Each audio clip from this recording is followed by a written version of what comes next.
this is Joan, and I wanted to talk to you a little bit about the new film out called Infinite.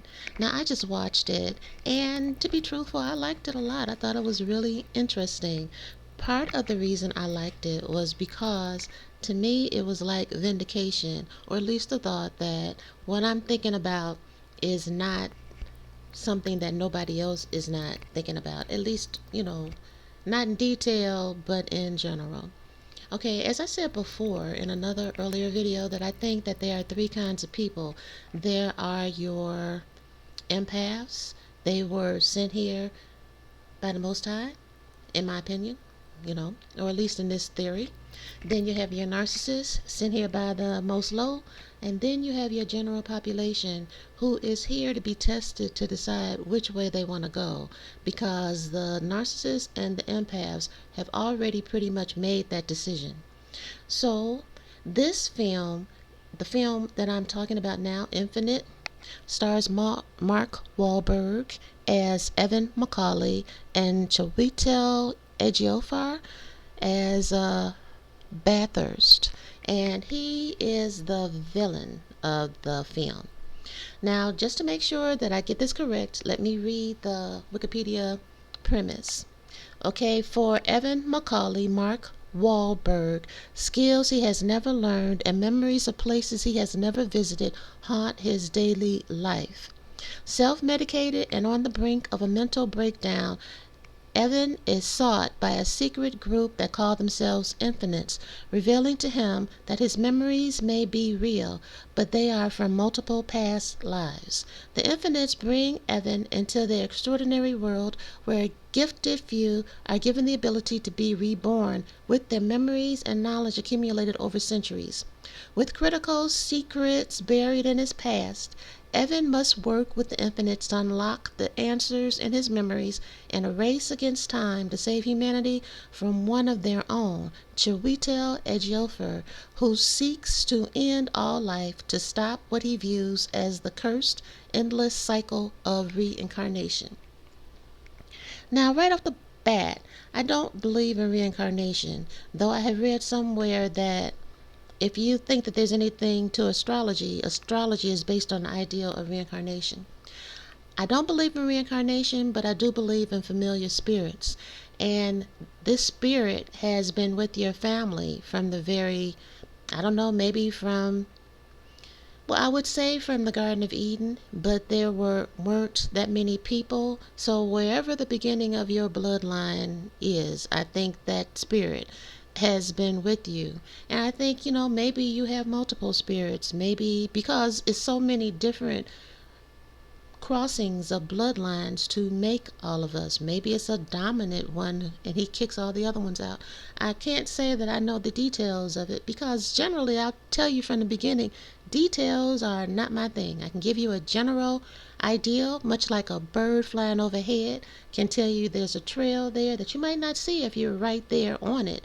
But if you're taking a bird's eye view, you can see the forest. It's the individual trees that might give you a headache. So anyway, like I said, don't know the particulars, but I do think that there are familiar spirits who are tracing bloodlines, who can, who know what your family is good at, and who know you, who know how you react, who know how people in your past have reacted, who know what you look like based upon how it's based upon what people before you looked like. I think that things are far more complicated than we want to believe. And I think that the church is better than the Kingdom Hall at telling you about things that might be things that cannot be explained in a science book, basically. So, anyway, back to the movie. The villain is played by, the Nigerian actor Chiwetel, and I am so sorry if I'm getting his name incorrect, but Chiwetel Ejiofor, and he also played in 12 Years a Slave. Now, I never saw 12 Years a Slave because I felt it was insulting to the people who lived their whole lives being slaves. Like, why is he special? I mean, he's special, but, you know, people have had worse, so that's another story entirely. But in any case, I really liked him. in this film. I think that in this film, he got to really act kind of like a cartoon character, but it was needed here because, it's not something that I think they're expecting people to take seriously. And I thought he was really sexy in this film. I didn't think so. I haven't thought so in any other film, but maybe because he, I don't know, just because. So that also is definitely an aside. But it is rare, very rare, for them to cast a villain who looks at least as good as the leading man. That's almost never done. And your villains are also usually older. In this case, he's younger. But the major thing I was talking about is that it is presenting you with the idea that there are three kinds of people. Now, if you follow the Hebrew Israelite camps and stuff, they will, well, actually, even if you don't, if you read Revelations, it describes the Savior as being dark with kinky hair. So I don't think it's any accident that in this particular movie, the villain is dark skinned, he's bald headed, but you can imagine looking at his beard, if he had hair on his head, it would be kinky.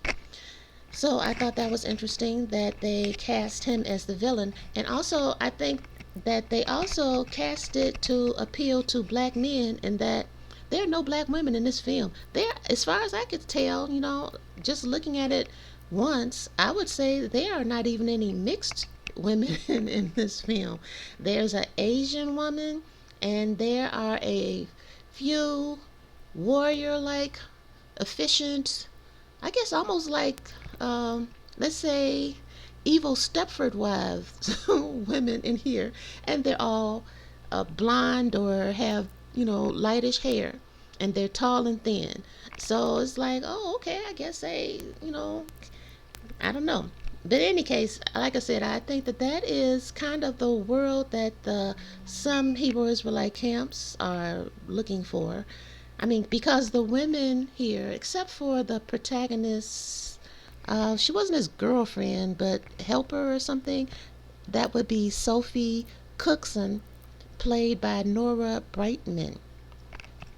As she had the darkest hair, or aside from the Asian woman, but generally the women were personalityless. They just went out and followed orders, smiled, maybe wore tight clothes, and that was about it. They were fighters, like fighting robots, which is what a Stepford wife was. She was a robot. She wasn't fighting. She was more like cooking and cleaning. But the places where they showed, Chiwetel living were immaculate. So you could probably figure he wasn't doing that cleaning.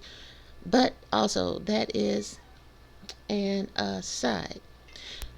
The major thing I liked was, like I said, it also is hinting at what I'm telling you, and that is that it's three kinds of people here. There are your narcissists. Oh, and your narcissists, your empaths, and your regulars. And while I'm thinking about it, let me make a correction here.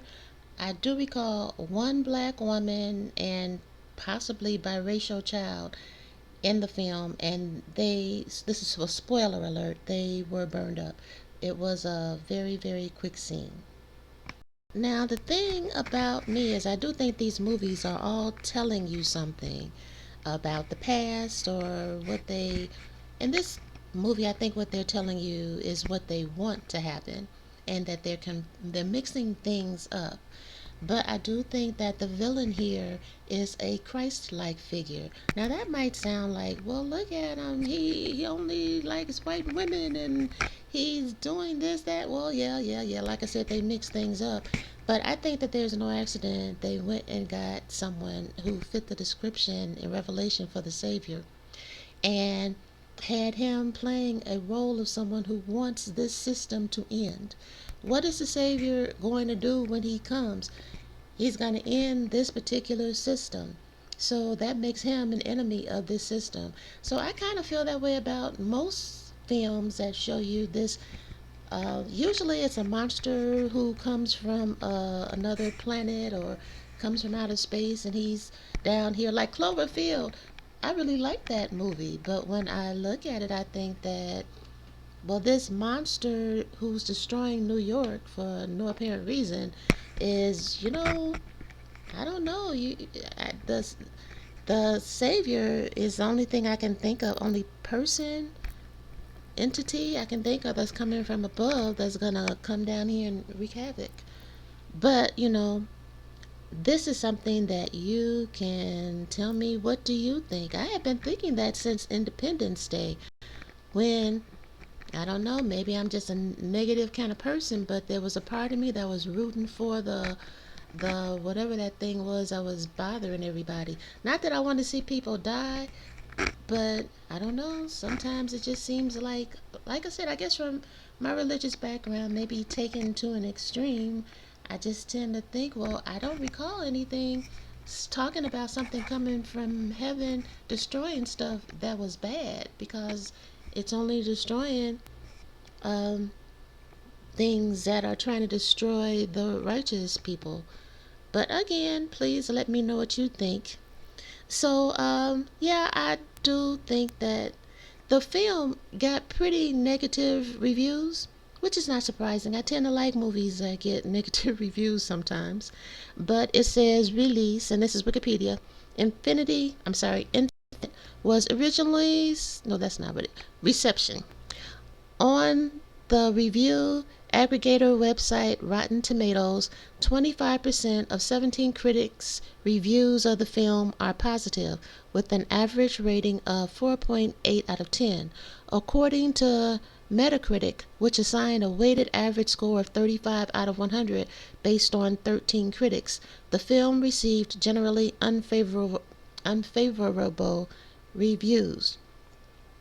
Ty Burr of the Boston Globe gave the film 1.5 out of 4 stars and wrote, "Heading straight to streaming platform Paramount without the embarrassment of appearing in theaters first. The movie is both blissfully incoherent and weirdly generic, as if it had been assembled from the spare parts of other movies and glued together with stunt work." Yeah, well, whatever. Like I said, my I don't have that. I'm not that critical of movies. I tend to think, well, was it entertaining? Did I understand what you were talking about? Well, then you're cool with me. It would take a lot for me to say, well, I hated this movie.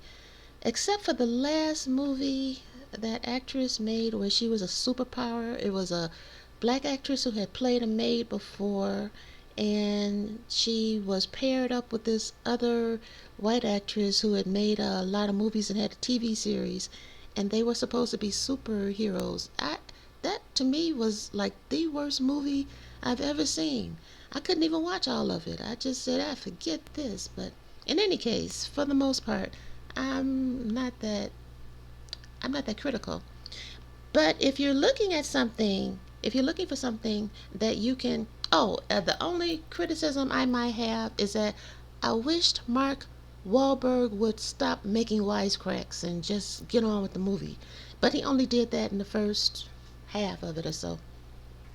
But beyond that, yeah, I liked it. I thought it was really entertaining. And like I said, I do think it had elements of what I'm trying to tell you. And that is that there are things out there that cannot be explained in your textbooks. They just can't. It was a movie, Fallen. Beth David asked Denzel Washington a simple question: aren't your facts rather resistant to regular interpretation? Well, I think that is what you have to look at sometimes, especially when you're in school and they're giving you things that they're calling facts that you might grow up later and find out, wait a minute, that wasn't a fact, that was an opinion, or that was just plain not quite the truth. But in any case, life requires you, especially especially empaths are almost probably always asking that question. But the thing is, I think that the empaths and the narcissists are wrestling for the regulars. They're saying, hey, don't go over there with them, you know. And in this movie, Infinite, is showing you that